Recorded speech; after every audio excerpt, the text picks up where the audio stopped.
आप सभी का स्वागत है हमारे वास्तविकता संग्रह के दैनिक अध्ययनिका में, जिनके लेखक हैं reverend doctor pastor Chris Oyakhilome, DSc DSc DD। आज है 21 अप्रैल 2026। आज के संदेश का शीर्षक है जीवित जल की नदियां। यूहन्ना के सुसमाचार अध्याय 7 वाक्य 37 से 39। फिर पर्व के अंतिम दिन, जो मुख्य दिन है, यीशु खड़े हुए और पुकार कर कहा, यदि कोई प्यासा हो तो मेरे पास आकर पिए। जो मुझ पर विश्वास करेगा, जैसा पवित्र शास्त्र में आया है, उसके हृदय में से जीवन के जल की नदियां बह निकलेंगी।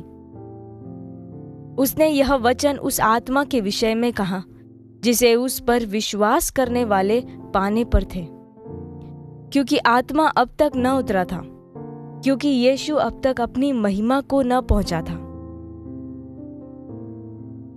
आपको प्रभु यीशु के वचनों पर ध्यानपूर्वक समीक्षा करनी होगी जो हमने अभी पढ़ा, ताकि आप उन्हें स्पष्टता से समझ पाएं।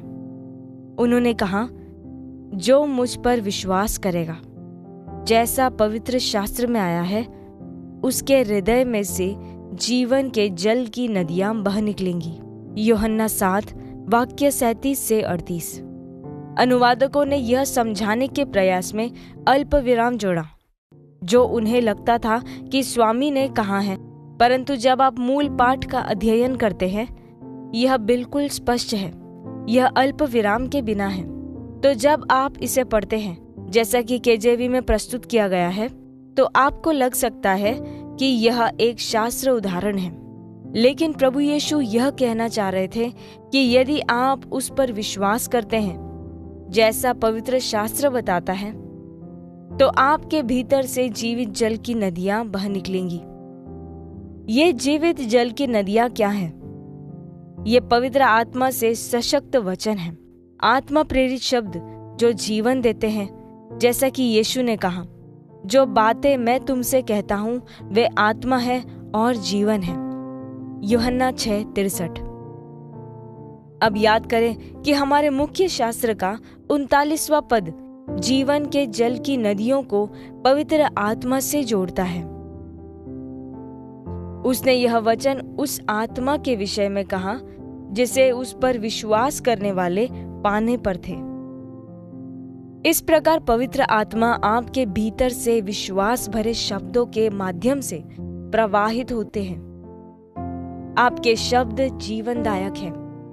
वे हर जगह और हर किसी को आत्मा की सेविकाई करते हैं। वे आपके सुनने वालों को ताजगी, चंगाई और पुनर्स्थापन लाते हैं। धन्य है परमेश्वर।